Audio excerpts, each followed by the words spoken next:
Hello दोस्तों, नमस्कार। आज है 28 नवंबर। तो आज के एक नए करंट अफेयर में आप सभी का स्वागत है। तो चलिए देर न करते हुए शुरुआत करते हैं आज के पहले सवाल से। तो आज का पहला सवाल है कि राष्ट्रमंडल खेल 2023 की मेज़बानी कौन सा शहर करेगा। तो आइए इसके ऑप्शन देख लेते हैं। Option number A Ahmedabad, option number B Bengaluru, option number C Jaipur, option number D Lucknow. तो इसका राइट आंसर होगा ऑप्शन नंबर ए अहमदाबाद। जी हाँ, राष्ट्रमंडल खेल 2030 की मेज़बानी अहमदाबाद को मिल गई है। पिछला राष्ट्रमंडल खेल 2010 में नई दिल्ली में हुआ था। जैसा कि हम लोग जानते हैं, तब हमारी बहुत ही अपनी अव्यवस्थाओं के कारण बहुत ही बेइज्जती तथा बहुत ही आलोचनाओं से गुजरना पड़ा था भारत को। और इस बार फिर 2030 में अहमदाबाद को राष्ट्रमंडल खेल की मेज़बानी का मौका मिला है। और चलिए तो इसके बारे में हम थोड़ी व्याख्या पढ़ेंगे, देखते हैं। तो इसका राइट आंसर अहमदाबाद होगा। आइए इसकी व्याख्या हम लोग पढ़ते हैं थोड़ा इसके बारे में। यह एक ऐतिहासिक घोषणा के तहत अहमदाबाद को 2030 के कॉमनवेल्थ गेम्स की मेज़बानी के लिए चयनित किया गया है, जिससे भारत एक बार फिर वैश्विक खेल जगत के केंद्र में आ खड़ा हुआ है। 2010 दिल्ली का कॉमनवेल्थ गेम्स की खामियों की यादें अभी भी दुनिया के मन में ताज़ा हैं।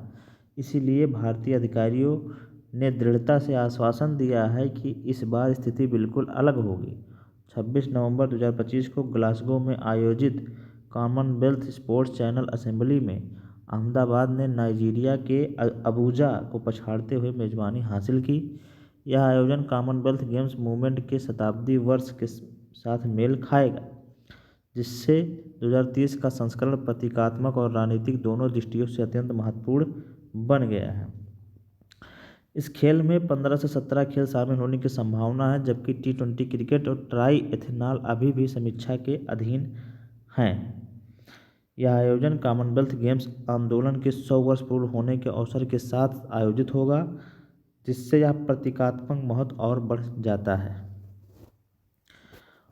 और यह निर्णय गुजरात की मजबूत खेल और संरचना भारत के 2036 ओलंपिक मेज़बानी के लक्ष्य के साथ मेल खाएगा। तो यहाँ पर हम लोगों ने पहला क्वेश्चन डिस्कस कर लिया। पहले क्वेश्चन में हमने पढ़ा कि राष्ट्रमंडल खेल 2030 की मेज़बानी हमारा अहमदाबाद करेगा। तो 2010 में से पहले दिल्ली में हुआ था, जिसमें तमाम खामियां हुई थी। इसी वजह से भारत को तमाम आलोचनाओं से गुजरना पड़ा था, कई असुविधाएं हुई थी। लेकिन इस बार भारतीय अधिकारियों ने दृढ़ता से आश्वासन दिया है कि इस बार कोई कमी नहीं होने देंगे और इसका हम आयोजन बड़ी भव्य और शानदार तरीके से करेंगे। और यह अगर आयोजन शानदार तरीके से होता है तो हमारे 2036 में होने वाले ओलंपिक आयोजन के लिए एक मजबूत संकेत होगा। तो यहाँ पर पहला क्वेश्चन हम लोग डिस्कस कर लिया। अब लोग चलते हैं आज के दूसरे सवाल पे। आज का दूसरा सवाल हम लोग देखेंगे, हाल ही में किस प्रदेश में 3 नए जिले बनाए गए हैं। तो आइए इसके ऑप्शन देख लेते हैं। Option number A Madhya Pradesh, option number B Andhra Pradesh, option number C Telangana, option number D Tamil Nadu. तो इसका राइट आंसर होगा option number B Andhra Pradesh. जी हाँ, हाल ही में आंध्र प्रदेश में 3 नए जिले बनाए गए हैं। आंध्र प्रदेश में 3 नए जिले बनाए गए हैं। आइए इसकी व्याख्या हम लोग पढ़ लेते हैं। आंध्र प्रदेश सरकार ने राज्य में 3 नए जिलों के गठन को मंजूरी दे दी है, जिससे कुल जिलों की संख्या 26 से बढ़कर 29 हो जाएगी। जी हाँ, इससे पहले आंध्र प्रदेश में हमारे 26 जिले थे, अब 29 हो जाएगी। मुख्यमंत्री चंद्रबाबू नायडू द्वारा पारित प्रस्ताव में 5 नए राजस्व प्रभागों और एक नए मंडल के गठन का प्रावधान भी किया गया है। यह प्रशासनिक पुनर्गठन बेहतर या प्रशासनिक पुनर्गठन, नागरिक सेवाओं की आसान पहुंच और स्थानीय आवश्यकताओं को ध्यान में रखते हुए किया गया है। नए जिले यहाँ पे पोलावरम हो गए, मार्कापुरम हो गए और मदनपल्ली हमारे नए जिले बनाए गए हैं। तथा नया मंडल जो है पेड्डा हरिवनम, जो कुर्नूल जिले के आदोनी मंडल के विभाजन से बनाया जाएगा। तो यहाँ पर हम लोगों ने पढ़ लिया कि जो आंध्र प्रदेश में हाल ही में 3 नए जिलों की संख्या बढ़ाई गई है तथा एक नया मंडल और 5 नए राजस्व प्रभागों की संख्या भी बनाई गई है। इससे क्या होगा, प्रशासनिक पुनर्गठन, बेहतर शासन, नागरिक सेवाओं की आसान पहुंच हो सकेगी। तो आइए आंध्र प्रदेश के बारे में थोड़ा जानकारी लेते हैं। आंध्र प्रदेश की राजधानी अमरावती है। यहाँ के सीएम जो हैं मुख्यमंत्री एन चंद्रबाबू नायडू हैं, जो कि सबसे अमीर सीएम कहलाते हैं। और यहाँ पर लोकसभा सीट 25 है। तो यहाँ पर हम लोगों ने आंध्र प्रदेश के बारे में थोड़ा सा स्टैटिक जीके जाना। अब हम लोग चलेंगे आज के अगले सवाल पे। आज का अगला क्वेश्चन देखेंगे और क्वेश्चन नंबर 3। केंद्रीय मंत्री प्रहलाद जोशी ने किस जगह पेलेट प्लांट का उद्घाटन किया है? आइए इसके ऑप्शन देख लेते हैं। Option number A Rajasthan, option number B Jharkhand, option number C Uttar Pradesh, option number D Haryana. तो इसका राइट आंसर होगा ऑप्शन नंबर डी हरियाणा। जी हाँ, इसका राइट आंसर होगा ऑप्शन नंबर डी हरियाणा। आइए इसकी व्याख्या हम लोग देख लेते हैं। व्याख्या देखेंगे अगले स्लाइड पे। भारत में सतत ऊर्जा और पर्यावरण संरक्षण को बढ़ावा देने के लिए एक महत्वपूर्ण कदम उठाते हुए केंद्रीय नवीन और नवीकरणीय ऊर्जा मंत्री प्रहलाद जोशी ने हरियाणा के रेवाड़ी जिले में एक बायोमास पेलेट प्लांट का उद्घाटन किया और एक बायोइथेनॉल प्लांट की आधारशिला भी रखी है। यह दोनों परियोजनाएं भारत के नेट जीरो 2070 लक्ष्य और E20 मिशन को पूरा करने की दिशा में अहम भूमिका निभाएंगी। इसका उद्देश्य कृषि अवशेष, जिसे पहले कचरा माना जाता था, को स्वच्छ ऊर्जा के उपयोगी स्रोत में बदलना है, जिससे पर्यावरण संकट और किसानों की आय दोनों को लाभ मिलेगा। जी हाँ, यहाँ पर केंद्रीय मंत्री प्रहलाद जोशी ने पेलेट प्लांट की आधारशिला रखी है, जो कि एक बायोइथेनॉल प्लांट है और एक बायोमास पेलेट प्लांट है, जो कि हरियाणा के रेवाड़ी ज़िले में रखा गया। और इससे जो किसानों का जो कचरा होता है, जैसे कि यहाँ हम लोग अगर देखेंगे, रेवाड़ी में स्थापित नया प्लांट प्रतिदिन 240 टन बायोमास पेलेट का उत्पादन करेगा। इसमें धान का पुआल, सरसों का ठूंठ तथा कपास के डंठल कृषि अवशेष का उपयोग होगा। तो इसमें इन तीनों चीज़ों का उपयोग करके यहाँ से एथेनॉल तथा जो पर्यावरण संरक्षण के लिए, किसानों की आय के लिए भी लाभ रहेगा। पेलेट प्लांट के साथ ही K2 बायोइथेनॉल प्लांट की आधारशिला रखी गई है, जो इसी तरह के कृषि अवशेषों से बायोइथेनॉल तैयार करेगा, जो पेट्रोल में मिलाया जाने वाला स्वच्छ ईंधन है। यह प्लांट भारत के E20 लक्ष्य 2025 तक पेट्रोल में 20% एथेनॉल मिश्रण को पूरा करने में अहम योगदान देगा। तो यहाँ हम लोगों ने तीसरा क्वेश्चन डिस्कस कर लिया कि यहाँ पर हाल ही में पेलेट प्लांट का उद्घाटन हमारे केंद्रीय पर्यावरण मंत्री प्रहलाद जोशी ने किया है और इससे स्वच्छ वातावरण, स्वच्छ पर्यावरण को लाभ होगा। तो यहाँ पर हम लोगों ने तीसरा क्वेश्चन डिस्कस कर लिया। अब आते हैं आज के चौथे क्वेश्चन पे। आज का चौथा क्वेश्चन डिस्कस करेंगे, शतरंज विश्व कप में विश्व विजेता कौन बने? जी हाँ, यहाँ पर जो कि जैसे आप लोग जानते हैं कि शतरंज विश्व कप का आयोजन हमारे गोवा में किया गया था। तो यहाँ पर आइए इसके ऑप्शन देख लेते हैं। Option number A D Gukesh, option number B Javokhir Sindarov, option number C बेई, option number D Magnus Carlsen. तो इसका राइट आंसर होगा option number B Javokhir Sindarov. जी हाँ, इसका राइट आंसर होगा जावोखिर सिंडारोव। आइए इसकी व्याख्या हम लोग पढ़ेंगे अगले स्लाइड पे। उज़्बेकिस्तान के जावोखिर सिंडारोव बुधवार को शतरंज विश्व कप के फाइनल में चीन के बेई को हराकर सबसे कम उम्र में चैंपियन बने हैं। 19 वर्ष के सिंडारोव के विरुद्ध बेई ने सफ़ेद मोहरों के साथ एक और आसानी से की तरह खेला, लेकिन सिंडारोव ने अपने सबसे अच्छे फॉर्म में थे, क्योंकि उन्होंने दूसरे गेम में ही सफ़ेद मोहरों के डिफेंस को तोड़ दिया।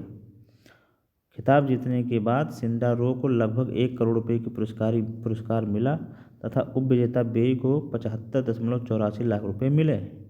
शतरंज विश्व कप का आयोजन गोवा पणजी में हुआ था।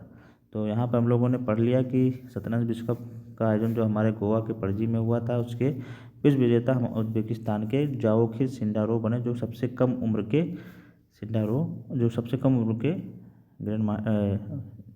शतरंज के खिलाड़ी बने हैं, जो ये बेस्ट चैंपियन बने हैं।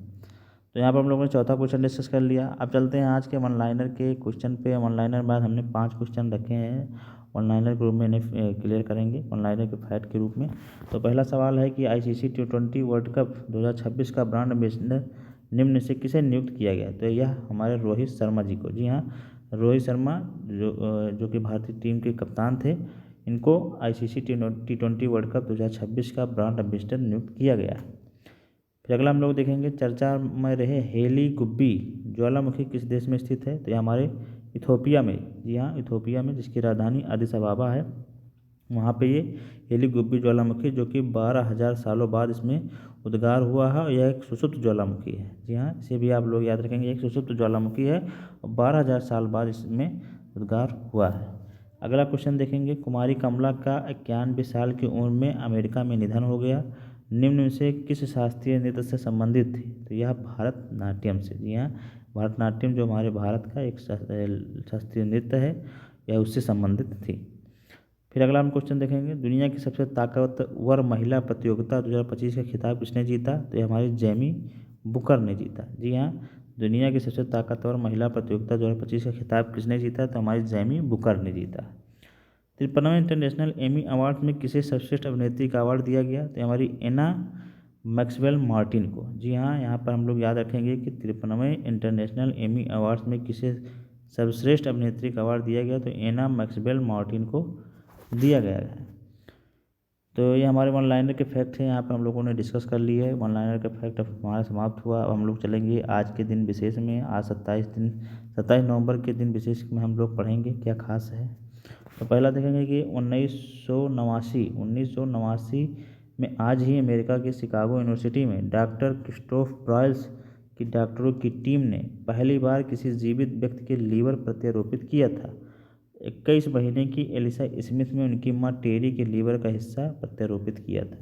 तो यहाँ पर हम लोग याद रखेंगे कि आज ही के दिन 1989 में 27 नवंबर 1989 में आज ही के दिन पहली बार किसी जीवित व्यक्ति से लीवर प्रत्यारोपित किया गया था। फिर अगला हम लोग देखेंगे कि 1826 में 27 नवंबर 1826 में एक ब्रिटिश फार्मासिस्ट जॉन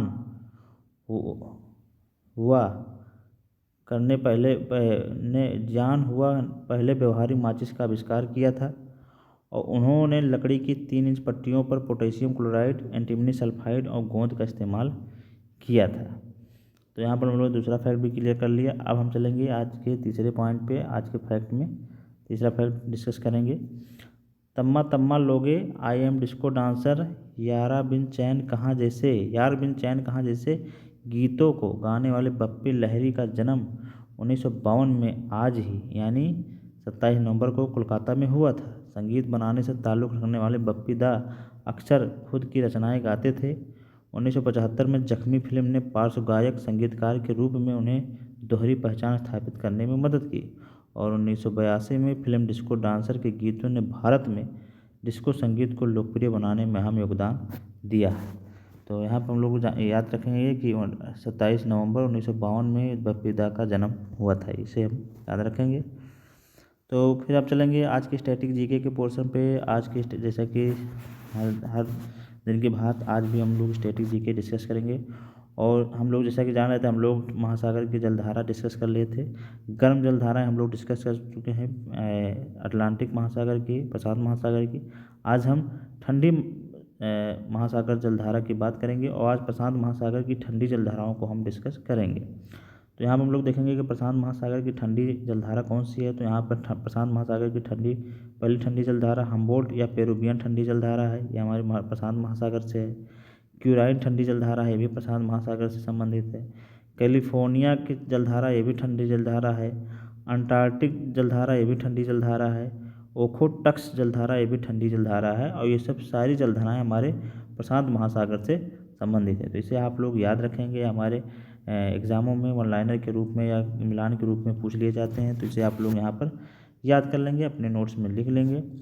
और फिर हम लोग चलेंगे आज के लास्ट सेगमेंट पे जो कि क्वेश्चन ऑफ द डे की। तो कल का हम लोग देख लेंगे। कल का उत्तर है, कल हमने पूछा था कि नालसा की स्थापना किस विधिक सेवा प्राधिकरण एक्ट के तहत हुई थी। तो यहाँ पर इसका राइट आंसर होगा 1987। जी हाँ, वहाँ पर हमने एक्ट पूछा था कि किस एक्ट के तहत हुई थी। तो यह एक्ट 1987 में हुआ था। स्थापना तो यह एक्ट जो है 1987 में आया था। इसके तहत जो नालसा की स्थापना है 1995 में हुई है, लेकिन यह किस एक्ट के तहत हुआ था? तो यह 1987 एक्ट के तहत हुआ था। तो यहाँ पे इसका आंसर 1987 होगा, लेकिन स्थापना इसकी 1995 में ही हुई थी। तो हम लोग कल का उत्तर जान लिए। अब हम आज चलेंगे आज के क्वेश्चन पे, आज के क्वेश्चन ऑफ द डे पे। तो आज का सवाल है कि भारत राष्ट्रमंडल देशों की सदस्यता कब ग्रहण किया। जी हाँ, इसका आंसर आप लोगों को आइए इसके ऑप्शन देख लेते हैं। Option number A 1945, option number B 1949, option number C 1944, option number D 1946। अब इसका आंसर आप लोग हमारे कमेंट बॉक्स में देंगे और आप लोग बताइए कि भारत ने राष्ट्रमंडल देशों की सदस्यता कब ग्रहण किया। और राष्ट्रमंडल का आज हमने क्वेश्चन भी डिस्कस किया है, तो इसका आंसर आप लोग हमारे कमेंट बॉक्स में देंगे। तो आज के यह वीडियो आप लोगों को क्लास आपको कैसी लगी, आप लोग हमारे कमेंट बॉक्स में ज़रूर शेयर करें और हमारे इस चैनल को आप लोग सब्सक्राइब कर लें तथा अपने दोस्तों में भी शेयर करें। इस चैनल में तमाम देश विदेश तथा तमाम करंट अफेयर तथा सभी प्रकार के यहाँ पर जो महत्वपूर्ण करंट अफेयर हैं उनको डिस्कस किए जाते हैं, जो हमारे एग्ज़ाम के दृष्टिकोण से महत्वपूर्ण होते हैं। तो आप लोगों को क्लास कैसी लगी, हमारे अपनी राय हमारे कमेंट बॉक्स में ज़रूर लिखें तथा अपने दोस्तों में इस वीडियो को शेयर करें। फिर हम लोग मिलेंगे एक नई वीडियो में, एक नई दोस्त, एक नई उमंग के साथ। तब तक आप लोग पढ़ते रहिए। तब तक के लिए जय हिंद, नमस्कार।